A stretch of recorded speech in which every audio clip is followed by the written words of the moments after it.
जैन साथियों, स्वागत है आप सभी का अमित सिंह ब्लॉग में। आज का दिन इतिहास के पन्नों में दर्ज होने जा रहा है, जहां देशभक्ति, अनुशासन और सेवा का संगम देखने को मिलेगा। आप देख रहे हैं आरएसएस के 100 वर्ष पूर्ण होने के बाद नगर पथ संचलन का कार्यक्रम होने जा रहा है कुबेरनाथ मंदिर मेहदावल संत कबीर नगर पे, जो जगतगुरु स्कूल पे जाके इसका समापन होगा। आरएसएस यानी राष्ट्रीय स्वयं संघ, जिसने लाखों युवाओं को राष्ट्र प्रेम, राष्ट्र सेवा का मार्ग दिखाया। हजार बार सैकड़ों प्रतिबंध लगाए गए, लेकिन मगर संघ रुका नहीं और आज वह एक विचार बन चुका है। हर दिल में राष्ट्र प्रथम की भावना को जगा चुका है। बातें हैं कुछ संघ के कार्यकर्ताओं से और उनसे पूछते हैं, कुछ जानकारी लेते हैं संघ के बारे में। ठीक, तो प्रश्न ये है कि संघ और राजनीति के बारे में क्या संबंध है, कैसा होता है ये? संघ का राजनीति से कोई संबंध नहीं। संघ से राजनीति कोई संबंध नहीं है। चाचा ये बताइए, क्या आरएसएस सिर्फ हिंदू समाज के लिए है या फिर सभी के लिए है?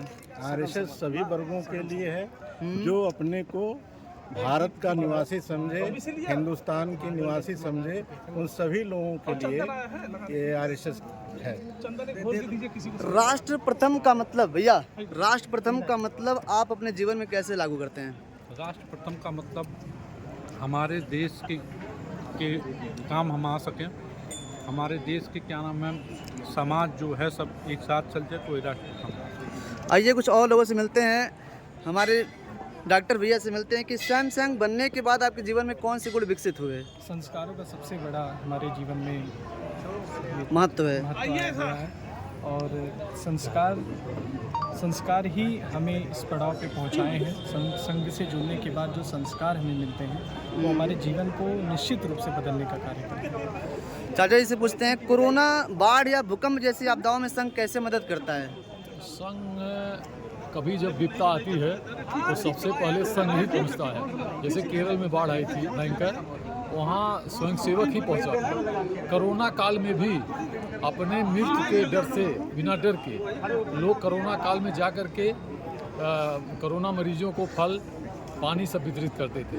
इसी खैलाबाद में हमारे मेहदावल के स्वयंसेवक जा कर के फल और वितरित कर रहे थे, पानी, बिना किसी डर के, क्योंकि स्वयंसेवक जो होता है वो कभी मृत्यु से नहीं डरता है। और एक क्वेश्चन और है कि कुछ लोग आरएसएस को कट्टर संगठन कहते हैं, आप इसका जवाब कैसे देंगे? नहीं, हम भारत माता, हम इस जन्मभूमि के कट्टर हैं, हम हिंदू के कट्टर हैं, हम कट्टर पथ, हमारे साथ कोई आ सकता है, लेकिन हम हिंदू धर्म के कट्टर हैं। हम भारत अपने जन्मभूमि के कट्टर हैं, इससे हम समझौता नहीं करते। चलिए आइए कुछ और लोगों से मिलाते हैं और लोगों से कुछ प्रश्न करते हैं। हमारे समक्ष हैं राजन भैया जी, बताएंगे आने वाले 25 सालों में आप संघ को कहाँ देखते हैं? आने वाले 25 सालों में हमको लगता है संघ विश्वगुरु संघ पूरी दुनिया में अभी जापान में भी शाखाएं लगनी शुरू हो चुकी हैं। जापान में भी और एक जगह और है, इंडोनेशिया में भी हुआ है। इंडोनेशिया में भी अभी संचलन निकला है, वहाँ पे भी संघ का कार्य प्रारंभ हो गया। पूरे देश में, पूरे विश्व में लगभग 56 देशों में संघ का कार्य प्रारंभ हो चुका। आइए पूछते हैं चाचा जी से, मीडिया में संघ की छवि और जमीनी सच्चाई में क्या फर्क है?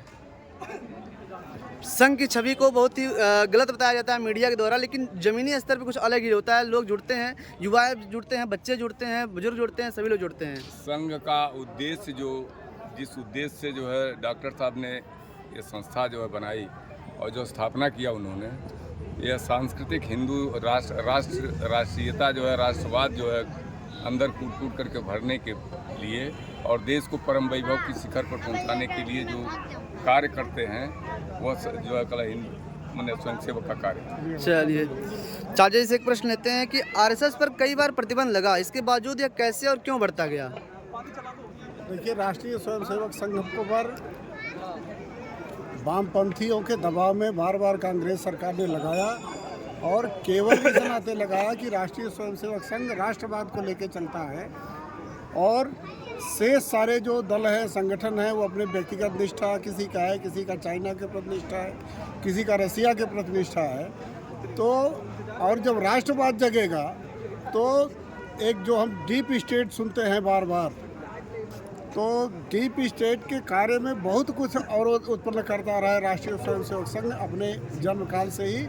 इस नाते डीप स्टेट के दबाव में और वामपंथियों के दबाव में बार बार राष्ट्रीय स्वयंसेवक संघ पर प्रतिबंध लगाया गया है, लेकिन हर बार राष्ट्रीय स्वयंसेवक संघ नए सूर्योदय की तरह से दुगनी गति से उभरा है।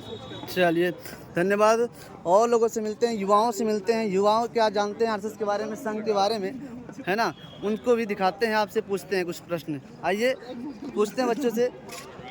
चलिए इनसे पूछते हैं, संघ किन किन सामाजिक कार्यों में शामिल होता है? लगभग सभी सामाजिक कार्यों में शामिल है। लोगों का एकत्रीकरण से लेके हर एक पहलू पे आपको संघ बैकएंड के रूप में काम करते हुए मिलेगा। चलिए बहुत सही, धन्यवाद। और यहाँ पे हमारे कुछ और संघ के कार्यकर्ताएं हैं, उन लोगों से भी कुछ प्रश्न पूछते हैं। भैया जैसे पूछते हैं, भैया दैनिक शाखा में क्या क्या गतिविधियाँ होती हैं? संघ के दैनिक शाखा में क्या क्या गतिविधियाँ होती हैं? संघ के दैनिक शाखा में व्यायाम, योग, प्रार्थना, खेल कूद। चलिए भैया से पूछते हैं, संघ संपूर्ण व्यक्ति निर्माण की बात करता है, इसका क्या अर्थ है? संपूर्ण व्यक्ति का निर्माण यही होता है जब शारीरिक मानसिक रूप से व्यक्ति स्वस्थ रहेगा तो संपूर्ण विकास होगा उसका। चलिए चाचा जी से पूछते हैं, आरएसएस का मूल उद्देश्य क्या है? मूल उद्देश्य आरएसएस का यही है कि सारे समाज को एक सूत्र में पिरोकर चलने का, और सभी लोग अपने को हर तरह से स्वस्थ रहें, संस्कारों से युक्त रहें, समाज में उसका एक अच्छा संदेश है। Okay, thank you all of you. ऐसे ही आप लोग हमारे वीडियो को सपोर्ट करते रहिए, आपको ऐसे ही जब भी जानकारियाँ रहेंगी मिलती रहेंगी। तो मिलते हैं नेक्स्ट वीडियो में। टाटा बाय बाय, धन्यवाद।